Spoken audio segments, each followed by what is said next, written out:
Hello and welcome back to the Motorsport Content podcast. I'm your host GD and joining me once again is my friend and your co-host Vedant. On this episode, we will be talking about all the news coming out of the Formula One Commission meeting held on the 11th of February and the revamped WeRaceAsOne initiative.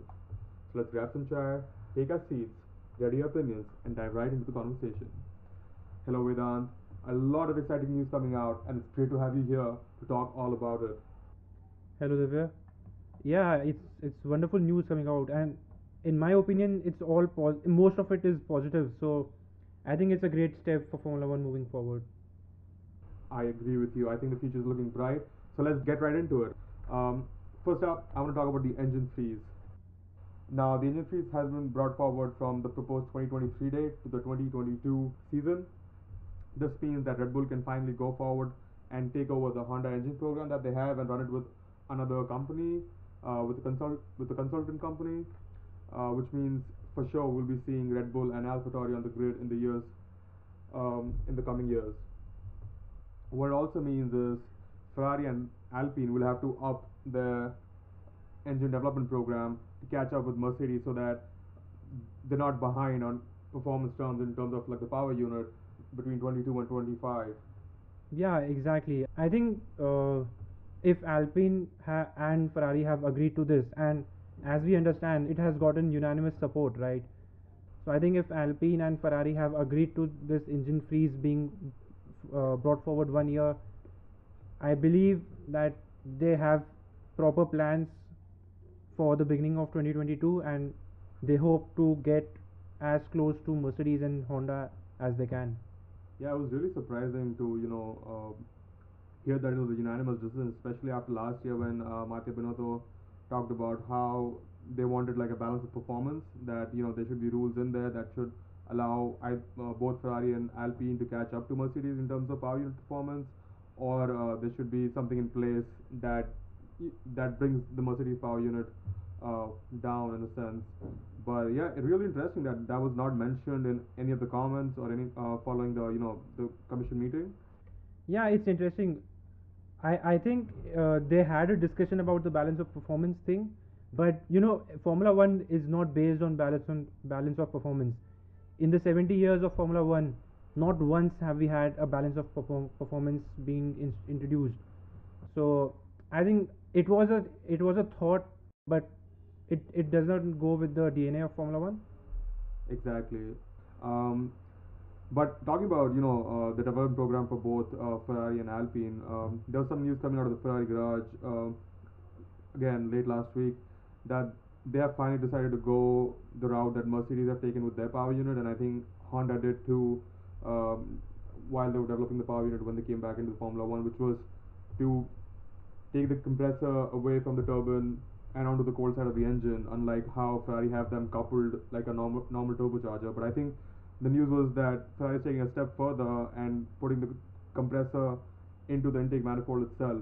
So it'll be really interesting to see what kind of performance gains they have using this technological advancement they're trying to make with the engines. It'll definitely be a more compact engine, but it's hard to say, how the performance will turn out at the end of the year. So I think they're trying to introduce that before the 2022 engine freeze. So that's another thing to look forward to. Yeah, they can get that final boost before the 2022 season kicks off. Another thing, I think the reason this engine freeze has been brought forward, one of the key reasons is obviously cost cutting, because we know Formula One engines are so much expensive these days in the turbo hybrid era, and I think it's good for Formula One and for future prospective manufacturers as well to get a low cost engine going forward. Yeah, it's interesting that you bring up cost here because I was thinking about engine manufacturers and other customer teams uh, who not exactly involved in the engine R&D process.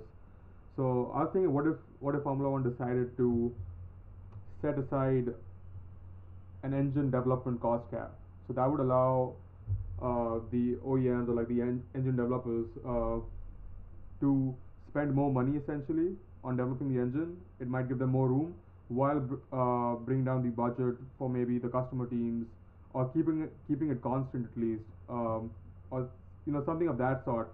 just allow, like, give these people who are actually developing the engines a little more breathing space, because we know that teams like, Alpine, Mercedes, and Ferrari have a lot more spending power, and because of the budget cap that has been introduced by FIA recently, or by F1, has displaced a lot of not only like manpower but a lot of other resources that the teams have had to distribute amongst their other divisions per se. Like Ferrari had to move a lot of people to Haas and all sorts of things. So I think that'll also allow the teams to hold on to the resources and not just like financial or material things, but also like people in the team who have contributed over the last few years. Yeah, exactly. You bring up a very important point because I'm not sure about how the cost cap works currently in Formula One, but if it includes the power unit, so I think it will be difficult for, because if Ferrari are trying to revamp their whole power unit, so it will cut down their cost, their budget for other components as well, right? So I think your point is very valid here. Yeah, I don't think that is something that is on the table for the F1 commission right now, but we'll see how the engine freeze pans out for Ferrari and Alpine. We already know that Mercedes is the leader in that area. But moving on to our next news that came out of the F1 commission meeting was that of they announced key objectives for the 2025 power unit. Them being, environmental sustainability and social and automotive relevance, fully sustainable fuel, creating a powerful and emotive power unit, significant cost reduction, and attractiveness to new power unit manufacturers. Now, for me, in all the 5 points, the one thing that sticks out to me is automotive relevance. Now, in the last few years at least, there has been a lot of talk about, what is the direction that Formula One is trying to take. Why aren't more automotive manufacturers coming in? Because historically we have also had like a lot of privateer teams running in Formula One, right? And although there has been a trickle down effect of technology, we haven't seen a lot of automotive manufacturers stay in the sport long term, except for Ferrari, and then a lot of teams have been in and out from time and again. So I think this is really interesting, and this is a great way forward for Formula One. Yeah, exactly. Formula One being the pinnacle of motorsport and being the leader of motorsport, I think it's their duty in a way to lead the motorsport industry as well as the automotive industry. And we have seen these things in the past. Formula One leading technological advancements. Exactly. Even if you talk about like the turbo hybrid era, for which Formula One gets a lot of stick, you'll see that F1 was like one of the first sports series to pick up the hybrid engine design and really use it and show how much potential it has. And although we've had a rather dominant Mercedes in the turbo hybrid era, we've had one of the most efficient engines ever been developed during this era, and we've seen other sports series over the course of time, take up turbo hybrids, whether that's WEC and now IndyCar now, and IndyCar is picking up like years later when turbo hybrid technology is rather cheaper than when we started off in 2014. So I think it goes without saying that Formula One being the leader will have a greater cost, but it also comes with the responsibility that I feel Formula One has, but it and the impact that it can have on the rest of the automotive and motorsport industry. Exactly, and I think that connects to the next point. There is, attractiveness to new power unit manufacturers. Now, power unit manufacturers will only invest in the technology if it benefits them in the long run, and which is in the road cars, right? See, now it is interesting that you say that because on one hand they're trying to be attractive power unit manufacturers, but if you look at the current state of the automotive industry, we don't have any automotive manufacturers per se, looking for sustainable fuels for combustion engines, right? Most, if not all, automotive manufacturers are moving towards an electrified future, or they have like some sort of hydrogen-based fuel cell technology that they're trying to use going into the future. So F1 trying to be relevant in the automotive industry while not going fully electric, but keeping like using the combustion technology uh, and using a sustainable fuel, because like biofuels have been around for like a lot of time, for like a long time, but they haven't been successful with biofuels, which is why we don't see them in the market as you would. They're not as common as gasoline or diesel. So it's really interesting how that pans out, and how Formula One will be able to attract automotive manufacturers whose, uh, you know, future direction is not aligned with F1, and I don't know how they're going to make that, but I know I think Stefano Domenicali came out and said that they are in talks with a lot of automotive manufacturers who are trying to reposition themselves in the industry. But he said that they're not going to make the information public or tell us like who they're having the conversation with. Yeah, I think automotive relevance is a completely different topic. So companies are going electric, we know that, but at the same point, being in motorsports, it means something for the automotive industry. Being successful in motorsports has its own pride and has its own. I mean, that is true, but there's like the motorsport industry doesn't stop at Formula One. There's a lot more racing that's going on.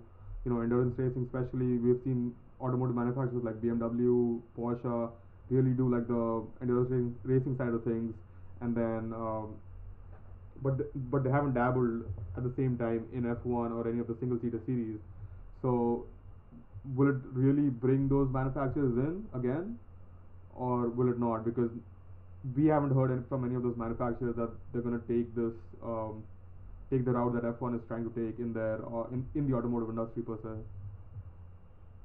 Yeah, you're right, but it's as we said, Formula One is the leader for motorsports and automotive and the automotive world, right? So if Formula One does go ahead with sustainable fuels, we might see WEC and IndyCar and all these series following suit. And we don't know if WEC will go fully electric, and they don't have any plans for that.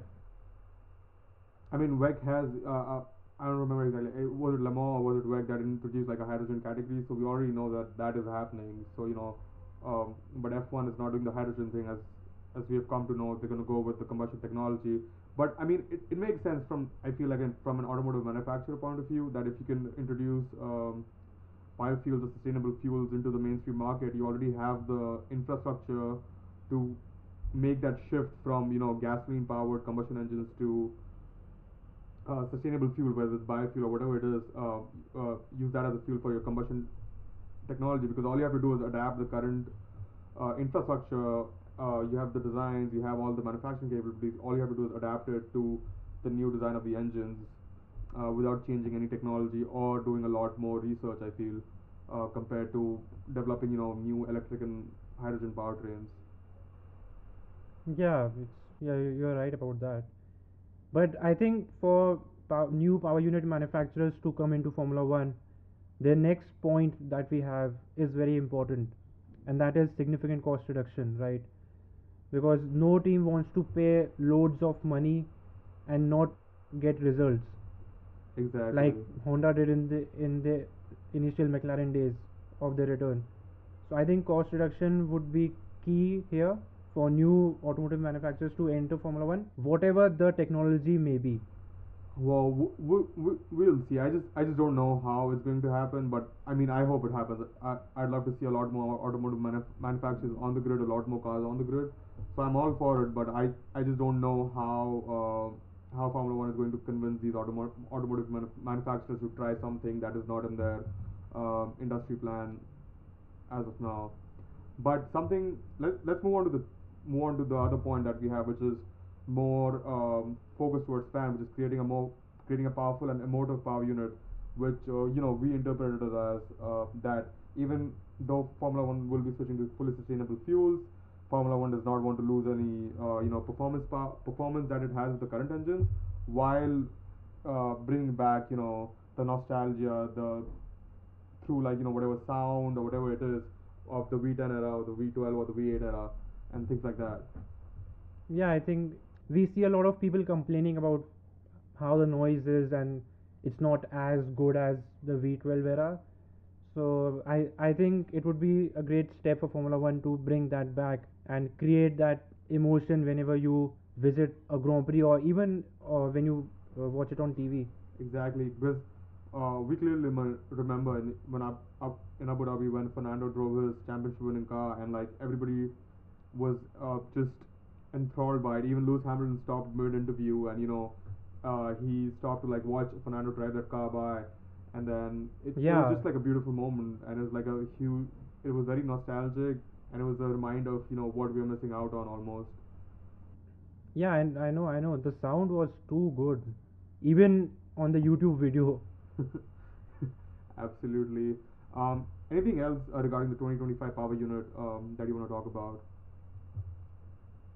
I think, as I said, the cost reduction part would be very important, and Formula One is trying to make these engines less technical and less complicated. So that would be a significant part of the cost reduction strategy. But we don't know a lot right now for the 2025 power unit. We just know these 5 points that have been told. So let's see how it. Do we have a date, like a tentative date, by which Formula One needs to decide on the 2025 power unit regulation? Is that like end of 2022 season? Is that what it is? I mean, I should think so because they would need at least couple of years to get that Yeah. mechanism working, right? But they certainly have started testing biofuels right now, as we learned at the end of last season. Yep, Formula One did send out barrels of more sustainable fuels comparatively to all the teams, all the engine manufacturers to test it out and give feedback. It's been interesting. We haven't heard anything about it yet, so hopefully, there'll be some news regarding that in the near future. All right, then let's move on to our next point on the agenda, which is the sprint qualifying race, or whatever you call it, like the Saturday sprint race format that has been proposed by F1. If I were to tell you how I felt about it, I think it's not a great idea. To be to not be rude about it, it's just not a great idea. I agree with you. Like, as a fan, we would see more racing, so that's a positive. And the other positive, I believe, is they'll get more revenue through through branding Yeah, and exactly. more ticket sales on Saturday and Friday. Another thing I believe is the loss of a practice session on Friday, because the qualifying will take in the place of FP2. So I think that's the only three positives I can take from this. But I agree with you. It's not a great idea for the championship as a whole. Exactly, because from where I'm sitting, it just seems like even if a Mercedes or Red Bull or front running team were to have a bad qualifying because of the lack of practice session or whatever reason, right? You're just giving them more laps or more time to make up places for Sunday's race. And over the course of the season, if you look at if you just simply look at the pace deficit, and if everyone was to qualify where they would usually would, especially with the Saturday races having points, you're just increasing the point gaps between every team, right? Because right now, if Mercedes finish first and second, they take away 43 points for the constructors championship over a weekend, or maybe 44 with the fast lap, right? But if you have points on Saturday too, and Mercedes qualify first and second, they finish first and second on Saturday, and then they finish first and second on Sunday, they'll probably take upwards of 66 points or something like that.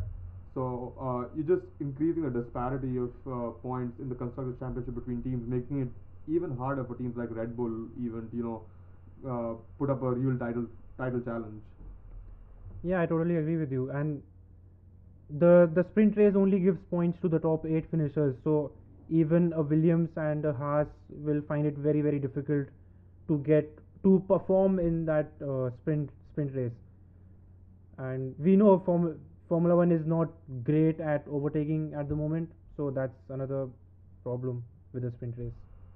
Yeah, exactly. I think it just makes it harder for the teams, like you said, down the order to score any points, especially since Formula One has ruled out reverse grids. But another point that I think Stefano Domenicali mentioned at one point regarding the sprint races was to give rookies more chance.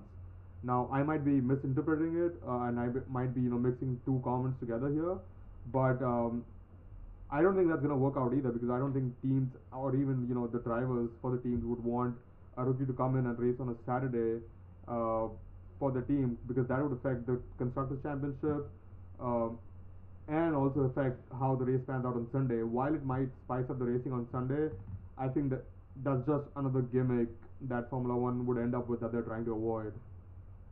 Yeah, I think putting rookies in the mix of experienced Formula One drivers like Vettel and Hamilton and Alonso being in a competition, in a competitive race, is just a gimmick, and it's not viable for the championship because rookies need time to adjust. And if you put a rookie in a Mercedes and he's starting P3 with Sebastian Vettel right behind him, so it's going to be a very strange and potentially potentially risky thing.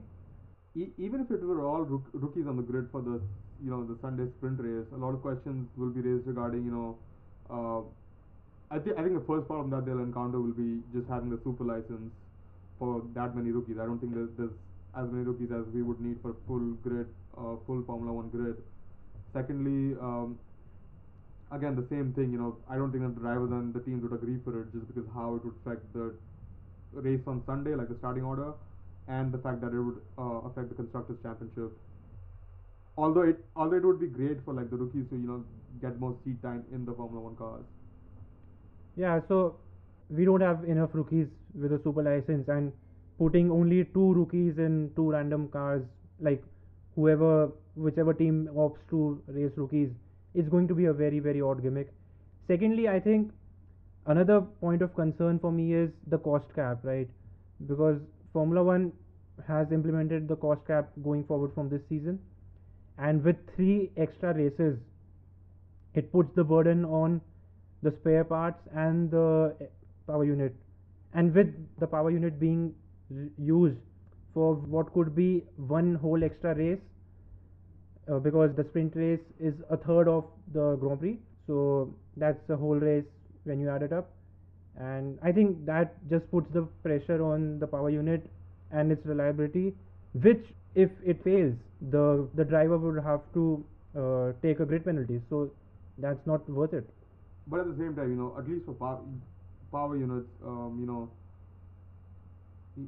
you're skipping two practice sessions in this new format, right? Because you have the P1 practice session one on Friday, and then you have the qualifying, and I don't know if there's a P2 like a practice session two on a Saturday. You go straight in the sprint race, and then you have the feature race on Sunday.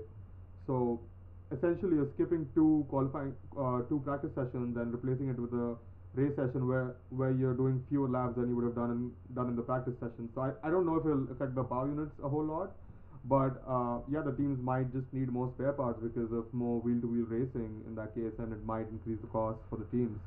Although it's hard to make a call on that right now, just looking at the schedule. All right, so um, anything else from your side for this Saturday sprint race? Yeah, so I think if Formula One wants to create a gimmick out of it, and I think gimmick is a harsh word, but just create something fun for the fans and not keep it competitive for the championship, which I think is key here. I think they can just do a race with saloon cars, which I think we had a couple of races like these in the 90s. I mean, you had invitational races and exhibition races back in the day. I mean, maybe McLaren, Ferrari, Alfa Romeo could break out some old cars. Bring on the F2004, bring out the cars from the 1980s and have a few laps. Have like a short 10-lap race in the old cars. I think that's not viable because that would need a lot more cost to run. But again, as I said, we can race saloon cars, and Hamilton, Alonso, and Vettel can finally be racing in the same car, and we can see who is the best. Yeah, absolutely. I get what you're getting at, and yeah, I think it'll be great. Maybe you could have a few Ferraris on the grid. Maybe Mercedes could sponsor the race one weekend. Aston Martin could sponsor it the next Yeah, weekend, and we could have a little GT3 GTLM action going on the F1 circuits for a little bit. yeah, Or just have the F1 drivers race for the Porsche Super Cup yeah. That would be fun. after the Get race. Porsche involved as well. Yeah, exactly. But yeah, anyway, moving forward with the podcast now. So the next thing we're going to talk about is the revamped WeRaceAsOne initiative. So in 2020, the campaign was centered around two main issues, which was the COVID-19 pandemic and uh, inequality. But now with the new WeRaceAsOne campaign, F1 is adopting it as the official environment, social, and corporate governance platform. Uh, the focus will shift to 9 key areas defined under 3 key pillars. So the key pillars being sustainability, diversity and inclusion, and community.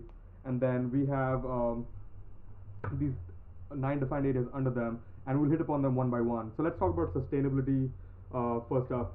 So under sustainability, Formula One has said that it wants to create a clear path towards sustainable, sustainably fueled hybrid engines, something that will be of significant importance to not only the sport but the automotive sector. We have already talked about that when we were talking about 2025 engine regulations.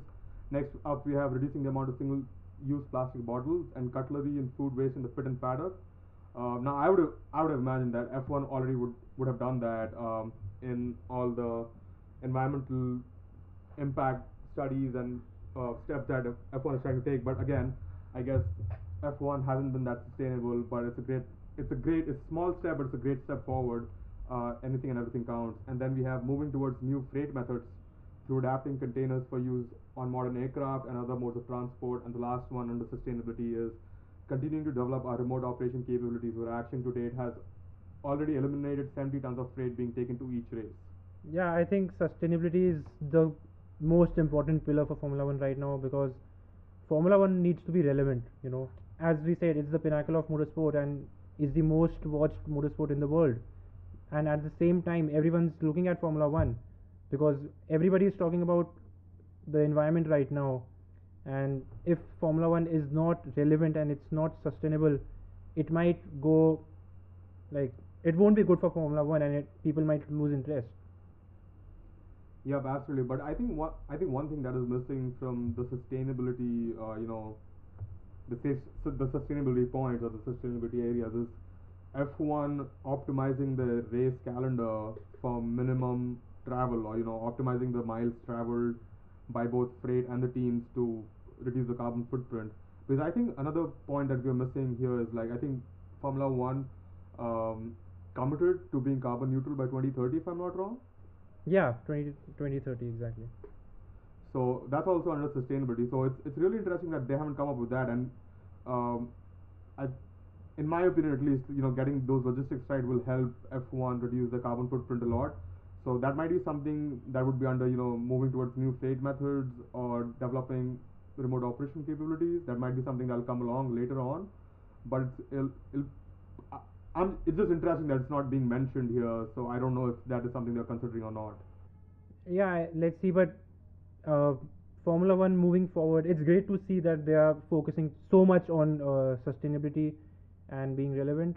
And obviously, single-use plastics are one of the worst things for the environment. Especially with COVID, I think the use of single-use plastics was probably increased because of being able to dispose all your reusables, or Yeah, things like that, everyday things, because no one was reusing their stuff, or you can't share things with each other. You can't just wash your plates and use it again. yeah, I feel. exactly. So Um, I think it's a great step. but on the but on the other hand, COVID also pushed Formula One to develop the remote operation capabilities that the sustainability points are talking about, uh, for like the media, the camera crew, and the people in the paddock and teams, the amount of freight they were carrying, and all things Yeah, that similar. was a great side effect of COVID. Exactly. All right, let's move on to the next pillar if we don't have anything else. Well, next up we have diversity and inclusion. Um, so one of the things that Formula One is planning to do is rolling out internships and apprenticeships within Formula One for underrepresented groups to provide access to a promising career in the sport. It's also trying to fund scholarships for talented engineering students from diverse and underprivileged backgrounds with work experience opportunities at F1 and the teams during their studies. Um, it is also trying to help grow awareness and support the W Series and the talented young female drivers coming through the ranks. It is trying to grow the F1 in Schools program, which is already the world's leading school age STEM education challenge currently. What are your thoughts on it, Vedant? Yeah, so like the We Race as One initiative started as with one of its main key objectives as diversity and inclusion, right? Fighting inequality. So I think that's another very important step for Formula One, and we know Lewis Hamilton has been talking about it a lot, and he's been working on it a lot, and we can see it. Formula One is not that diverse as a top level sport should be, and I think it's high time for Formula One to start doing things. And scholarships and internships are one of the best ways to include underrepresented groups and to give them opportunities for the future. Yeah, absolutely. But I think Formula One will have to overcome a lot of other challenges regarding government regulations and such, or historically underprivileged groups, and it'll be interesting to see how they address all of those things going forward to make sure that this happens, because we've seen over the years, I'm not talking about Formula One, but like in general, there have been people, companies who have tried to address the issue of diversity and inclusion, but have not been successfully have not successfully achieved their goals because of various systemic barriers that they haven't been able to overcome. So it'll be really interesting to see how F1 can lead this the social change in that area. What I'm also really happy about is the inclusion of the W Series. We just had Maya. I can't pronounce her last name, but yeah, she just got selected by the Ferrari Driver Academy, which is really great for her. I'm really happy, and it's great to have a young female driver in the FDA. And I hope one day she makes it into F1, like a lot of Ferrari juniors have in the recent years, and seem that they will, in the coming years. Yeah, absolutely. I was coming just to the W Series point, and so the I think the motorsport community is divided on the W Series, and I think even female racers, as I've read on on different platforms, female racers themselves are divided on W Series.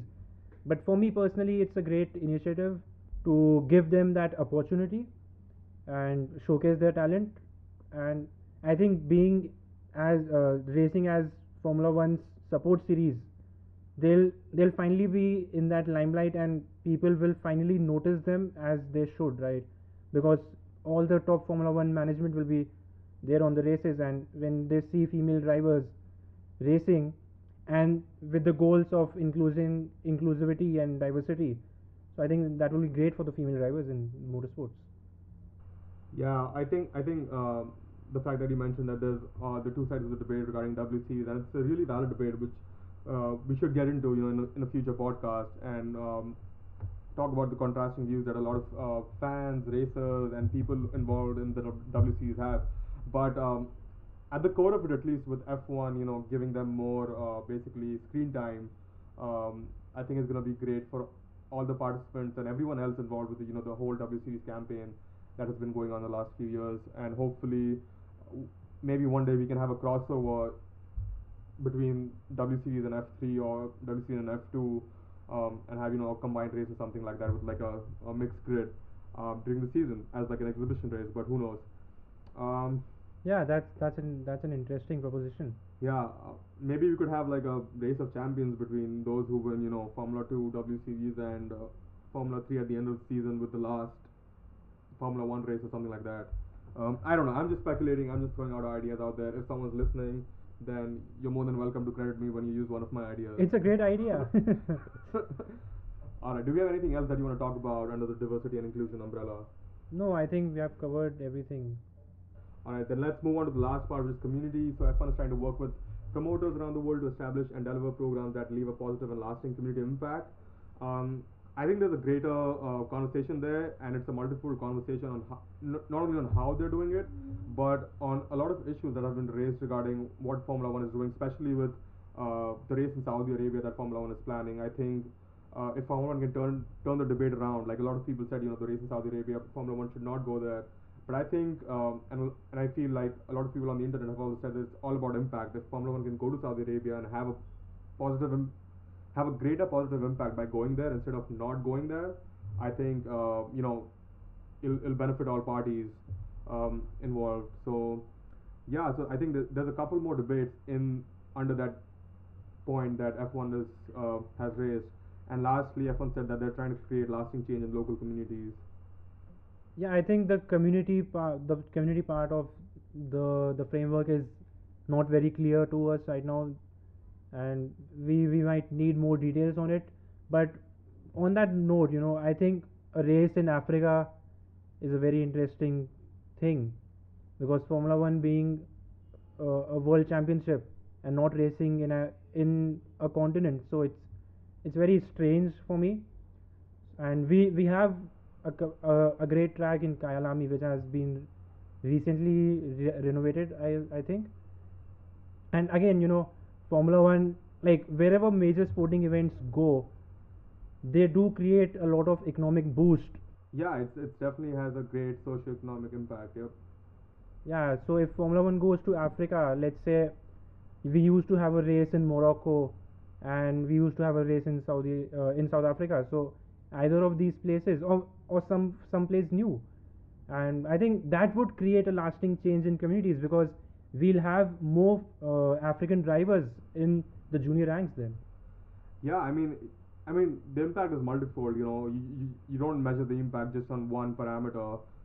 It'll boost tourism. It'll get more people involved in the area. People volunteer at racetracks and things like that. And it'll boost like the um, socioeconomic structure of that region. It'll give the good boost.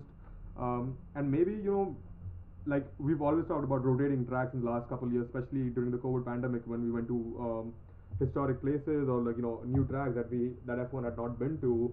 So maybe you could even like rotate the tracks in Africa based on how the financials work out for F1, right? So one of the key points to hosting a race is what the fee the promoters can pay Formula One, right? But I think Formula One can make a compromise there and host a race in Africa on a much lower fee, just to just to boost that impact that they have on the world. Yeah, definitely. That's an interesting point. But you know what? It's great to see Formula One put out some concrete goals out there, and hopefully we'll see what concrete steps Formula One takes to achieve these goals, and hopefully we can contribute towards any or all of these goals in some way or the other. So we should keep an eye out for that. Well, moving on to our last point of the day, driver salary cap. Now, F1 is taking unprecedented steps with the new financial regulations, which will be as important and strict as the sporting and technical regulations. So, cost controls also have become like a key part of F1's future. And with that in mind, the committee will have further discussions on costs such as the fees paid to the drivers, salaries of senior management, which currently are sitting outside the cap. Um, this working group will also include drivers to discuss the topic, and other senior team management contracts. So it'll be really interesting. And we know that other sports, like NBA, NFL, um, and such, NHL have salary caps, but those apply to like a bigger team. They don't really apply to just two team members. They have like 50, 60 people playing in the team, or it's a much larger number of people. But I think the debate changes a little bit when you're talking about just drivers on the grid, just two people and a couple other senior management positions. Yeah, I think drivers won't agree to the salary cap simply because they are putting their lives on stake to race for the teams, and they fully deserve what they are getting paid. But I think with the cost cutting in mind, there should be a compromise between the drivers and the teams. So I think that's one of the key points here. Also, to offset the effect of the cost cut that will like the salary cut that the drivers will get, I think teams can use sponsors and endorsements to pay the drivers the remaining part of the contract in a way. I think it would be interesting, because if a team like Mercedes has a cost cap and they have to choose between two top drivers, and or a top driver and a, like, let's say midfield driver. Okay. So I think that would create a mix of racing, but at the same time the top driver will become the number one driver, and the second driver will remain what he is, like a proper second driver. So we won't have that head to head racing among teammates, but it's a very interesting point. Yeah, it's definitely interesting because the we've seen like in other sports there's other ways that the drivers can get paid through endorsements and things like that, and the team doesn't have to directly pay the driver, because we know, like, a lot of drivers bring in sponsorships, a lot of partnerships with them. Like Lewis brings in Tommy Hilfiger and a lot of other people, and then we have Sergio who brings in Telkel and other sponsors. We have Sofina with Nicholas Latifi, who's basically paying for his race seat. But the dynamics are really individual in nature, and the teams can always shuffle the contracts around and still make sure that they meet what the driver is asking for, even though it's basically like trying to find a loophole or finding a clever way to give the driver what they want while retaining the best driver lineup possible. But it can definitely create some interesting combinations on the field. Um, and I don't know on which side of the debate I am on. I don't know if I want a driver's salary cap, to be honest, because what they're doing out there, we've seen glimpses of how dangerous the sport can be, from time to time. There've been a lot of we've lost a couple of people in the last few years, and then we've had a lot of crashes and events too. Especially with Roman Grosjean at the end of the season last year. It's still pretty fresh in our memories as to like what these drivers are doing on the racetrack. So yeah, it's gonna be a tough debate for them for sure. Yeah, it's going to be interesting to see what goes forward with this uh, working committee. Exactly. Anything else from you, Vedant? Well, yeah, another thing that came out of the F1 Commission meeting was that they'll finally go with Portimao as the TBC race, the round 3 race on 2nd of May. We knew that it would happen, but we just got a confirmation from them. It's just waiting for the World Motorsport Council approval. So that's great news. I really like that track, and I think the undulating features of that track makes it very interesting for the drivers as well. So, and we had a great race last time out in 2020, so it's going to be fun. Yeah, definitely. Well, thank you so much, Vedant, for joining me today once again. It was great having you here, and I hope to keep talking with you in the future on anything and everything that happens in the motorsport world. A word for the listeners: if you've somehow found this podcast and have made it this far, thank you so much for listening to us chat about the sport we all love. Please let us know what you think about our opinions, and do let us know what you would want us to talk about in the future. All your feedback is deeply appreciated. Stay tuned to catch all the motorsport content coming your way. See you on the next one.